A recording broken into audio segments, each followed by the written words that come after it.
Molt bona nit.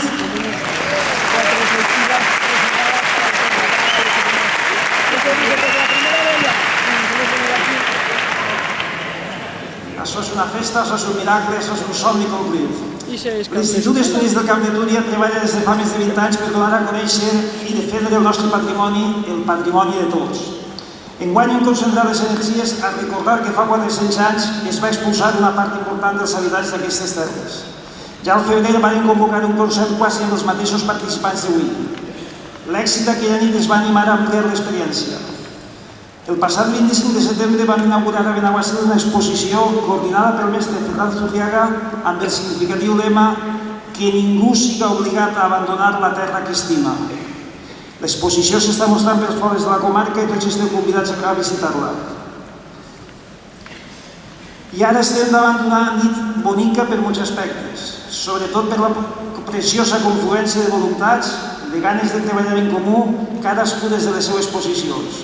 Ha sigut bonic comprovar la bona disposició de tots els estaments i de tantes persones com han fet possible aquest concert, aquesta convocatòria singular, aquesta nit que volem màgica.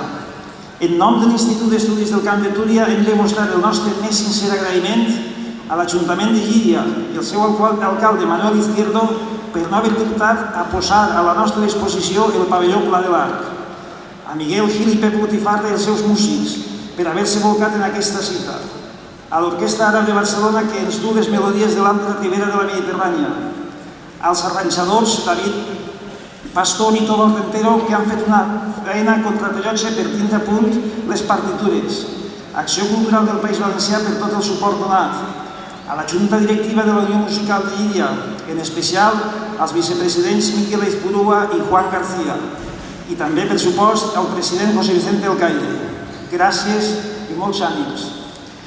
Els músics de la banda, que han acollit la idea amb entusiasme, han acollit els assajos i han demostrat en tot moment la seva qualitat. El mestre director José Miguel Nico Castellano, que en cada moment ha mostrat la seva generositat, paciència i saber fer.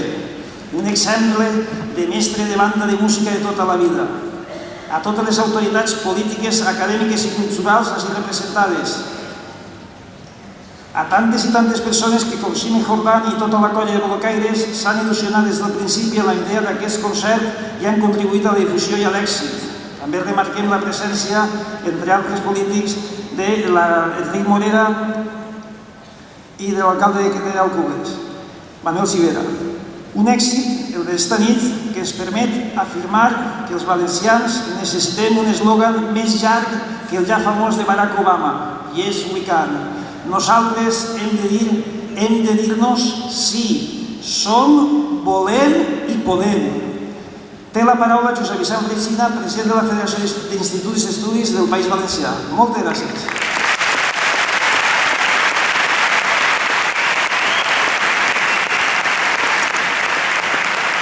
Bona nit.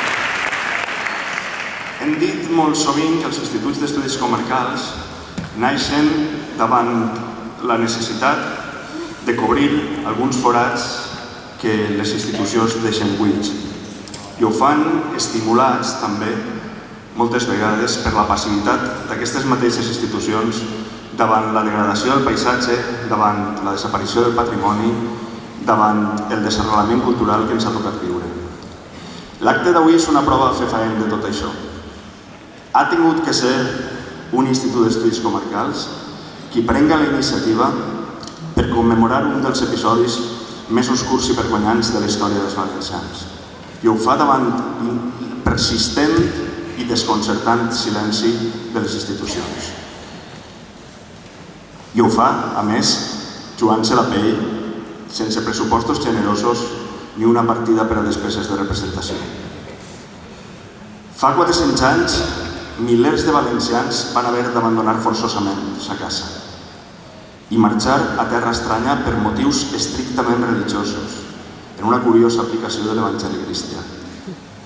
Aquesta operació taxativa de neteja ètnica va deixar molts pobles valencians buits per sempre, va trencar moltes famílies i, sobretot, va suscitar un dolor humà d'unes dimensions que ens són ben difícils d'imaginar.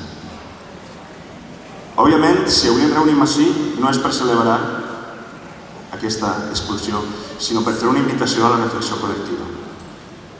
Una reflexió sobre la història d'un fracàs d'enormes dimensions, el fracàs de la convivència, el fracàs de les polítiques d'assimilació. Un fracàs, no ho oblidem, després de més de 400 anys de permanència pactada. I un fracàs, no ho oblidem tampoc, que potser es pot tornar a repetir en un futur no molt llunyà, si no ajustem una mica a això precisament, les regles de convivència. El concert d'avui, però, també és una invitació a l'esperança. Dalt de l'escenari es dibuixarà de forma nítida i explícita el país que podríem ser i el futur que ens podria esperar. Un país i un futur de confluències, d'encontres, de compartir, identitats arrelades i hospitalàries que convergeixen per créixer juntes. Jo no sé vosaltres, però si em donen a triar, jo segur que em queden el país que ens proposaran esta nit Miquel Gil, Pep Botifarra, l'Orquestra Àrab de Barcelona i la Unió Musical de Llíria. Jo no em sabria imaginar altre de millor. Bona nit i moltes gràcies.